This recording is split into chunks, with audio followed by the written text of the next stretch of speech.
Hello everyone. So today we are going to work on how to get different colors of each factions into this coloration on the minimap that shows the domination of each different faction. So here you can see in green these buildings that belongs to the green faction appears here, and here in red some of the buildings and the characters appear here. Since red is my team, I can move them, and as I move them you can see these small red dots are moving on the map. So yeah, that's what we are going to work on today. And here you can see in the faction map the captured areas. This is what I'm using to show the domination of each faction on the map itself as an overlay. So yeah, let's see how to get the faction colors into this render target to show up in the minimap. And before we get started, let me remind you that you can download the project files of this project and all other thousands of projects I have done from the Patreon page. Once you become a member, you will be able to access everything without any limits. To the date, there are over 2200 videos, and for each video, project files are available here. And here is the full playlist of this series that I'm doing. You can watch everything. I have shared everything from scratch, and you can follow these steps and implement everything by yourself. So I'll leave the link to the full playlist also in the description. Right, now let's get back to today's episode. Right, so this is what we have worked on so far. As of the last episode, we can get to show up these characters in red here in the minimap. So that's fine, but as you can see, all the characters are shown in red. They are not shown in their own respective color of their faction. So that's what we are going to work on now. Okay, so for that, here let me first open this base building, and here you can see we have this set faction event which sets this faction color, and we are using this faction plane. This is what's used to show the building or the character in here, building in here. This red is coming from this faction plane. It's rendered in custom depth only. So here, if I type here stencil, you can see custom depth stencil value, and we can have assign different numbers to this. And here in this post process material, we can actually access that. So here, stencil, we can access custom instance here. So right now what I'm gonna do is, here as I set the faction, I'm gonna assign this faction number to the faction plane stencil set custom depth stencil value, and I'm gonna use this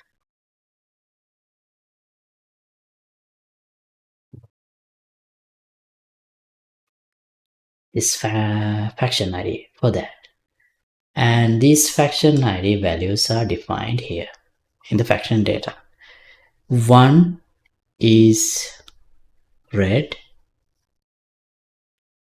2 is blue, 3 is green.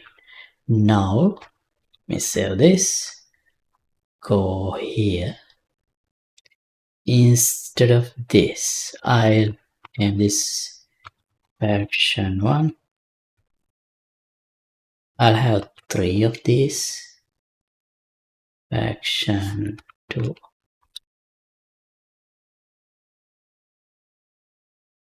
and faction 3.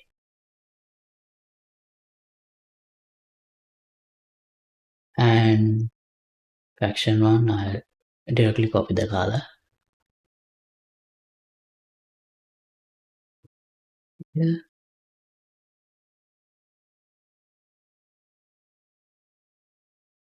Faction 2 color here.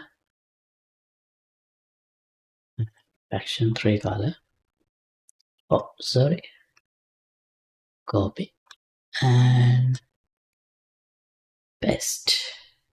Now this here, using this stencil value, I'll use a switch,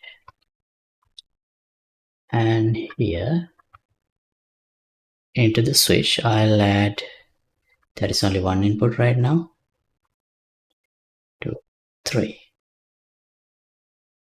So this would be the default value. I'll use red for that, faction 1, and also the 1 also, because as I'm using faction ID 1 is red.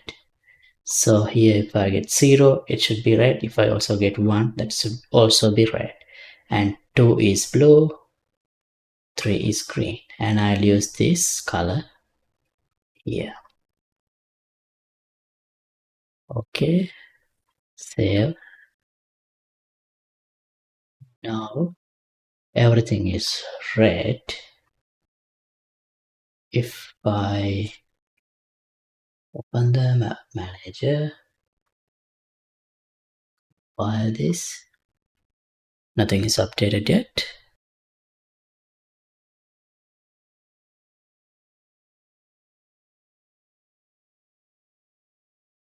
So again, I apply it to the post process volume of the main material, main post process as the post process value material here. And as you can see, I just wanted to preview, it's not working correctly.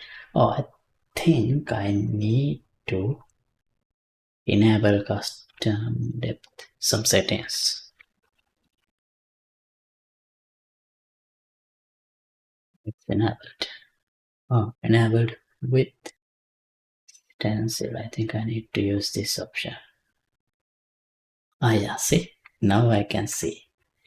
But as you can see, yeah, let me disable this. These overlaps, it overlaps here.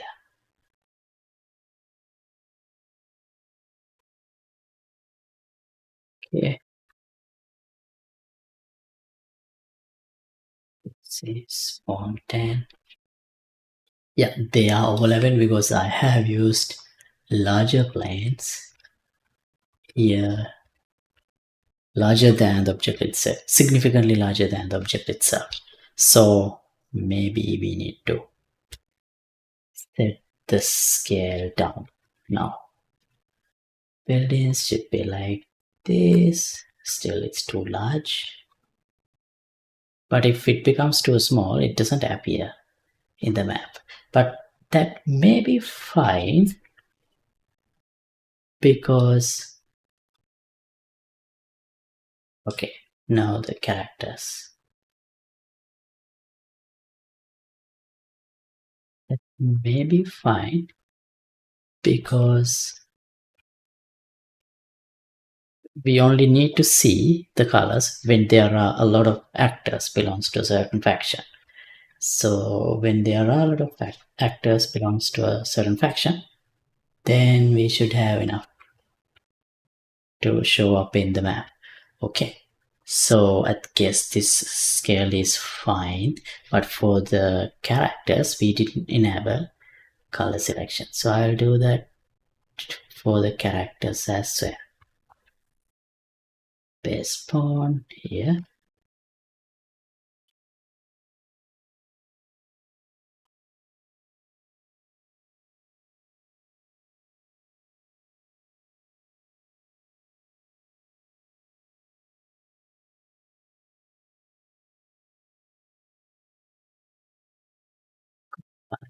Okay, now see, these are two blue buildings and these are two blue characters.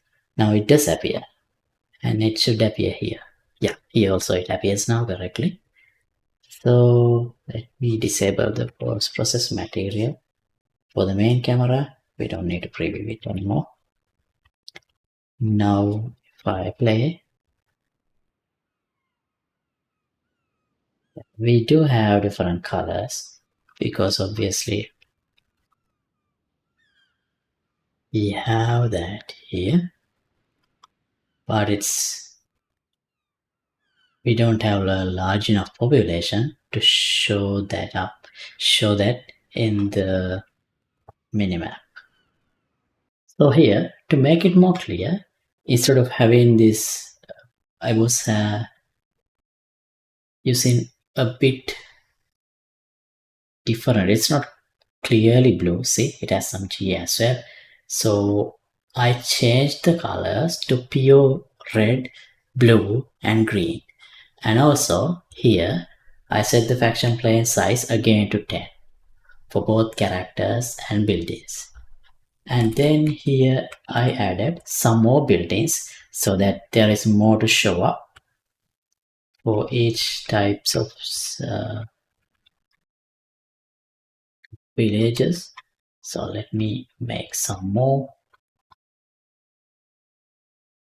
Here is a blue village. Here is a green village. Then if I play the game, you see, now we can see clearly that there is more in different colors.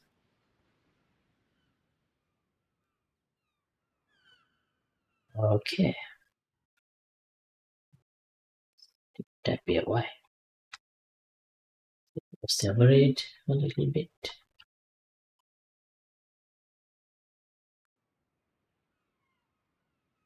Okay, anyway, you get the idea. So here you can clearly see this green building, and here you can see the red. Oh, see,